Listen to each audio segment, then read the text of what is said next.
बिस्मिल्लाहिर्रहमानिर्रहीम। अस्सलामु अलैकुम वरहमतुल्लाहि वबरकातुहू। हज़रत इब्न अब्बास और मोहम्मद बिन काब फरमाते हैं कि हज़रत याकूब अलैहिस्सलाम अपने बेटों को नज़र लगने से खौफज़दा हुए थे, क्योंकि वो बेटे खूबसूरत, खुश नज़र हुलिये वाले और खुश मंजर थे। लिहाजा याकूब अलैहिस्सलाम इस बात से डरे कि कहीं लोग उनके बेटों को नज़र बद के ज़रिए नुकसान न पहुँचाएँ, क्योंकि नज़र लगना हक़ है जो कि किसी माहिर घोड़सवार को उसके घोड़े से गिरा देती है। बस अल्लाह के रसूल मोहम्मद सल्लल्लाहु अलैहि वसल्लम ने इरशाद फरमाया, अल ऐनु हक़्क़ुन वलौ कान शैउन सबक़ल क़द्रा सबक़तहुल ऐनु। और नज़र बद लगना हक़ है, और अगर तकदीर पर कोई हावी हो सकता तो यकीनन नज़र बद हावी हो जाती। और अगर तुम लोगों को खुद को गुस्ल देने का कहा जाए तो गुस्ल दो। हज़रत उम्मे सलमा रज़ी अल्लाह अन्हा से रिवायत है कि एक दफ़ा रसूलुल्लाह सल्लल्लाहु अलैहि वसल्लम उनके घर तशरीफ़ लाए और उनके पास एक बच्ची भी थी जिसके चेहरे पर पीलाहट और कमज़ोरी थी। तो रसूलुल्लाह सल्लल्लाहु अलैहि वसल्लम ने इरशाद फरमाया, इस्तरक़ू लहा फ़इन्न बिहन नज़रा। इस पर दम करवाओ, क्योंकि इस पर नज़र का असर है। जिसकी नज़र लगती है वो हासिद होता है, लेकिन हर हासिद की नज़र नहीं लगती। इसीलिए जब हासिद हसद करते हैं तो हमें उनके शर से अल्लाह की पनाह तलब करने का हुक्म और तालीम दी गई है। बड़ों की निस्बत बच्चों पर नजर बद का असर जल्दी होता है। एक दफ़ा रसूलुल्लाह सल्लल्लाहु अलैहि वसल्लम ने जाफर तैयार रज़ी अल्लाह अन्हु के बच्चों को देखा तो उन बच्चों की वालिदा अस्मा बिन्ते उमैस रज़ी अल्लाह अन्हा से दरियाफ्त फरमाया, माली अरा अजसाम बनी अखी ज़ारिअतन तुसीबुहुमुल हाजा। क्या मामला है कि मैं अपने भाई की औलाद के जिस्म दुबले पतले देख रहा हूँ, क्या उन्हें कोई मुश्किल यानी भूख, बीमारी या तकलीफ वगैरह दरपेश है? अस्मा बिन्त उमैस रज़ी अल्लाह अन्हा ने अर्ज़ किया, ला वलाकिन्नल ऐनु तुस्रिउ इलैहिम। जी नहीं, लेकिन इन्हें बहुत जल्द नज़र लग जाती है। तो रसूलुल्लाह सल्लल्लाहु अलैहि वसल्लम ने अस्मा रज़ी अल्लाह अन्हा की इस बात की तायीद फरमाते हुए इरशाद फरमाया, इन पर दम करो। हज़रत अस्मा बिन्त उमैस रज़ी अल्लाह अन्हा का फरमान है कि मैंने रसूलुल्लाह सल्लल्लाहु अलैहि वसल्लम की खिदमत में दम के अल्फाज पेश किए तो उन्होंने इरशाद फरमाया, इन पर दम करो। दम से मुराद वो अल्फाज हैं जिनके ज़रिए अल्लाह ताला के हुजूर नज़र बद, जादू, आसेब और बीमारी वगैरह से निजात और शिफा तलब की जाती है।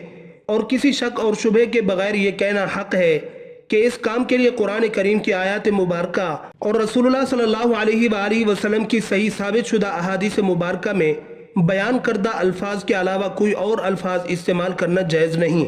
नज़र बद की पहचान। नज़र बद या जादू और आसेब का असर होने की बहुत सी अलामात होती हैं।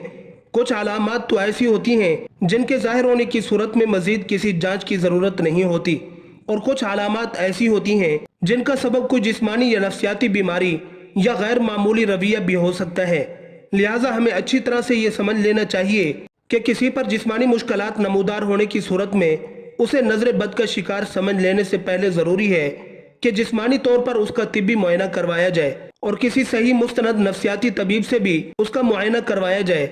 और अगर इन दोनों अतराफ से उसमें किसी बीमारी या गैर मामूली हालत व कैफियत का पता न चल सके तो फिर नज़र बद लगने या किसी जादू या आसेब वगैरह के असर होने के बारे में सोचना चाहिए। तिब्बी और नफ्सियाती मुआयने के बाद इस इम्कान के बारे में सोचा जाना चाहिए। फिलफौर इस पर यकीन नहीं कर लेना चाहिए कि नज़र ही लगी है या कोई जादू या आसेब वगैरह का असर हो गया है। जब नज़र बद, जादू या आसेब वगैरह के असर अंदाज हो चुकने का या ऐसे किसी इम्कान का मालूम करना हो तो उसका बेहतरीन और तजर्बात से साबित शुदा तरीका यह है कि जिस शख्स के बारे में ऐसा कोई शक हो उस शख्स पर कुरान करीम की तिलावत की जाए। उन आयात की तिलावत जो सही अकीदे और अमल वाले उलमा के तजर्बात के मुताबिक और बिला शक व शुबा अल्लाह ताला की मशीयत से ऐसे मामलात में इलाज की तासीर रखने वाली होती हैं। जब उन आयात को मशकूक शख्स या मरीज शख्स के सामने तिलावत किया जाता है या बसा औकात जब उसके सामने कुरान करीम की तिलावत की जाती है तो उस पर दर्ज झैल अलामात ज़ाहिर होती हैं। नंबर 1, चेहरे पर पीलाहट ज़ाहिर होना। नंबर 2, सीने में घुटन का एहसास होना। नंबर 3, तिलावत सुनने के दौरान जिस्म के मुख्तलिफ हिस्सों में दर्द होना।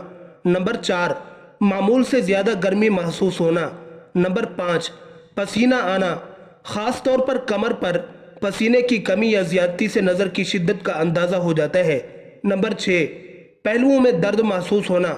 नंबर 7, बेचैनी की कैफियत हो जाना। اور ادھر ادھر دیکھتے اور متوجہ ہوتے رہنا۔ نمبر 8، رونا یا کسی سبب کے بغیر اور رونے کی کیفیت کے بغیر آنسو جاری ہو جانا۔ نمبر 9، کسی وقت یہ حالت پاس بیٹھے ہوئے لوگوں پر بھی ظاہر ہو جاتی ہے جو کہ علاج کی غرض سے نہیں بیٹھے ہوتے۔ ایسی صورت میں معالج کو ان کی طرف بھی توجہ کرنا پڑتی ہے، لیکن دیکھنے والوں پر عموماً یہ اثر مریض کی حالت دیکھنے یا آیات شریفہ کو سمجھنے کی وجہ سے ظاہر ہوتا ہے۔ اس سے یہ نہیں سمجھا جانا چاہیے کہ وہ لوگ بھی کسی نظر بد، جادو یا اسیب وغیرہ کا شکار ہیں۔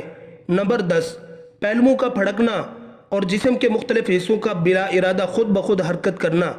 پھڑکنے اور حرکت کی کیفیت، رفتار اور انداز سے بھی علاج کرنے والوں کو نظر بد کی قوت کا اندازہ ہو جاتا ہے۔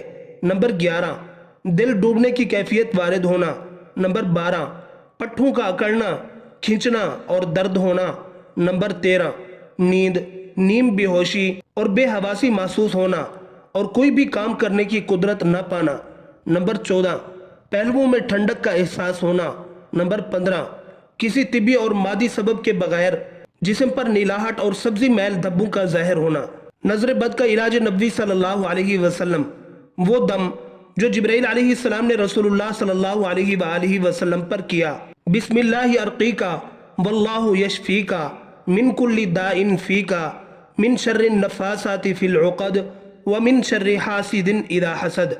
میں اللہ کے نام سے آپ پر دم کرتا ہوں اور اللہ ہی آپ کو شفا دے گا ہر ایک بیماری سے جو آپ میں ہے، اور گرہوں پر یعنی گانٹھوں پر جادو اور ٹونے کر کر کے پھونکنے والیوں کے شر سے، اور حسد کرنے والے کے شر سے جب وہ حسد کرتا ہے۔ اسے مریض پر 3 دفعہ پڑھا جائے، وہ دم جو رسول اللہ صلی اللہ علیہ وآلہ وسلم ہر قسم کے مریضوں پر فرمایا کرتے تھے، امسح البأس رب الناس بیدک الشفاء لا کاشف لہا الا انت۔ تکلیف کو مٹا دے اے لوگوں کے رب، شفا دینا صرف تیرے ہی ہاتھ میں ہے، بیماری تکلیف وغیرہ کو دور کرنے والا تیرے سوا اور کوئی بھی نہیں ہے۔